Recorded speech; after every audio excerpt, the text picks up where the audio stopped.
हमारे लोकप्रिय राजस्थान के मुख्यमंत्री माननीय भजनलाल जी के नेतृत्व में सरकार बनने के बाद में 3 बजट पेश हुए और 3 बजट में माननीय मुख्यमंत्री जी ने 400 से ज्यादा मंदिरों के विकास के लिए, यात्रियों की सुविधाओं के लिए, वह सुविधा बढ़ाने, कॉरिडोर बनाने और परिक्रमा मार्ग बनाने जैसी बजट की घोषणाएं की है। और उन घोषणाओं को हमने जैसे पहले साल की घोषणाओं के एस्टिमेट बनने से कई मंदिरों की वित्तीय स्वीकृतियाँ भी हो गई, काम भी शुरू हो गए, कई मंदिरों के काम भी पूरे हो गए। दूसरे साल की भी इसी तरह से डीपीआर बनी, उसमें भी जैसे कई मंदिरों की वित्तीय स्वीकृतियाँ निकल गई और कई मंदिरों के काम प्रगतिरत है। और अभी जो इस बजट की जो घोषणा है वो भी अभी जैसे प्रगतिरत है। तो इस तरह से 400 से ज़्यादा मंदिर है, उन मंदिरों को विकास के लिए माननीय मुख्यमंत्री जी ने काम करवाने के लिए घोषणाएं की है। लगातार मॉनिटरिंग करके उनमें ज़्यादा से ज़्यादा काम करा रहे। माननीय मुख्यमंत्री जी की सोच है कि मंदिर हमारी आस्था के केंद्र है, मंदिर हमारी आराधना के केंद्र है, मंदिर हमारी साधना के केंद्र है, मंदिर हमारे ज्ञान के केंद्र है, मंदिर हमारी सनातन संस्कृति को मजबूत करने के केंद्र है। तो मंदिरों को हम मजबूत बनाएंगे और मंदिर के मार्ग पर जैसे मंदिरों में सबकी आस्थाएं होती है, लोग मंदिर में भगवान के आशीर्वाद लेने जाता है, अपने परिवार की सुख शांति समृद्धि की कामना करता है। तो मंदिर में सारी व्यवस्थाएं होनी चाहिए, श्रद्धालु को किसी तरह की तकलीफ मंदिरों में न हो, इस दिशा में सरकार प्रयासरत है। भामाशाह भी मंदिरों के विकास में राजस्थान भर में जैसे प्रयासरत है। मैं भामाशाह को भी धन्यवाद देना चाहूँगा कि वो भामाशाह भी इस मंदिरों के विकास के लिए काम कर रहे हैं, हमारे सनातन संस्कृति को मजबूत करने का काम कर रहे हैं।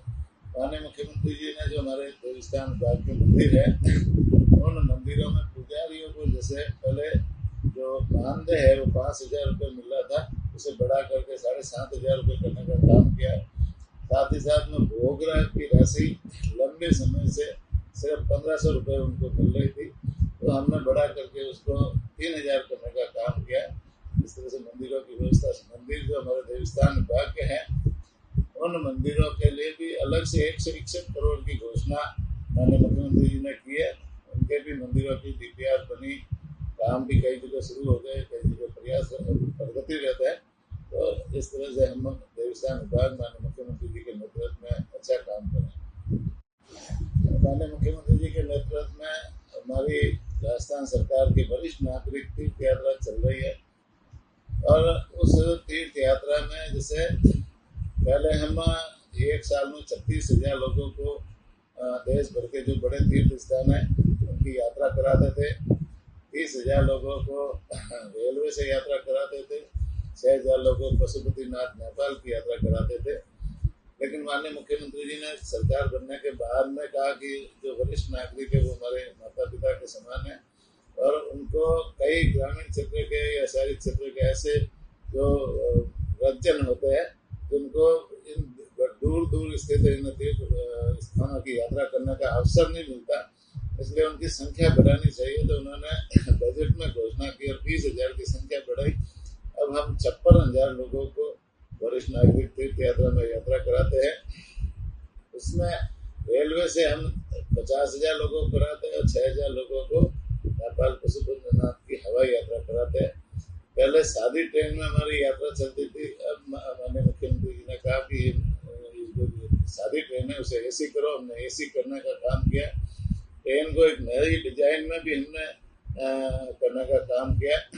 आज जैसे उस जो ट्रेन जाती है उसके ऊपर हमारी गौ माता भी दिख रही है, हमारा राज्य पशु ऊँट भी दिख रहा है, हमारा यहाँ के किले और धरोहरें भी दिख रही है, यहाँ के तालाब नदी मंदिर भी दिख रहे हैं और लोक संस्कृति भी इस ट्रेन के ऊपर हमने डिजाइन की हुई है। देश भर के बड़े तीर्थ स्थानों पर जाती है, कई राज्यों में होकर गुजरती है, तो वहाँ राजस्थान की संस्कृति लोगों को देखने को मिलती है। तो निश्चित रूप से ये यात्रा पूरी तरह से निःशुल्क है, उसमें एक पैसा भी यात्री को देने की जरूरत नहीं। सारी व्यवस्था, आने जाने का किराया, भोजन पानी, चाय नाश्ता मेडिकल है, सारी की सारी व्यवस्था उस ट्रेन में राजस्थान सरकार की तरफ से निःशुल्क है। साथ ही साथ में जैसे हमने ये 2 साल में जो यात्रा कराई है उसमें 1,04,000 लोगों को यात्रा हमने कराई है। और अभी जो इस नए साल की जो यात्रा है वो हमने 27 तारीख को पोर्टल खोला है। अभी पोर्टल खुला हुआ है। आम लोगों से मैं अपील करना चाहूँगा कि जो 60 साल से ऊपर जिनकी उम्र है वो यदि यात्रा करना चाहे तो ऑनलाइन देवस्थान विभाग के पोर्टल पे ऑनलाइन आवेदन करें। इससे ये जो देश भर के बड़े तीर्थ स्थान है जिसमें रामेश्वरम भी है, मदुरई भी है, वहाँ मध्य प्रदेश में ओंकारेश्वर महाकालेश्वर है, उज्जैन भी है, साथ ही साथ में उड़ीसा में जगन्नाथपुरी भी है, आसाम में कामाख्या देवी है, उत्तर प्रदेश में हरिद्वार है, अयोध्या का धाम है, वृंदावन है, काशी विश्वनाथ है, साथ ही साथ में ये जो है ना सोमनाथ धाम है गुजरात का। तो ये बड़े बड़े तीर्थ स्थान है, तो इनकी यात्रा करने का उनको अवसर मिलेगा। अमृतसर में भी जैसे जो स्वर्ण मंदिर है उनके भी जाने का अवसर मिलेगा। आप आवेदन जरूर करिए, यह मैं निवेदन आप लोग से करना चाहूँगा।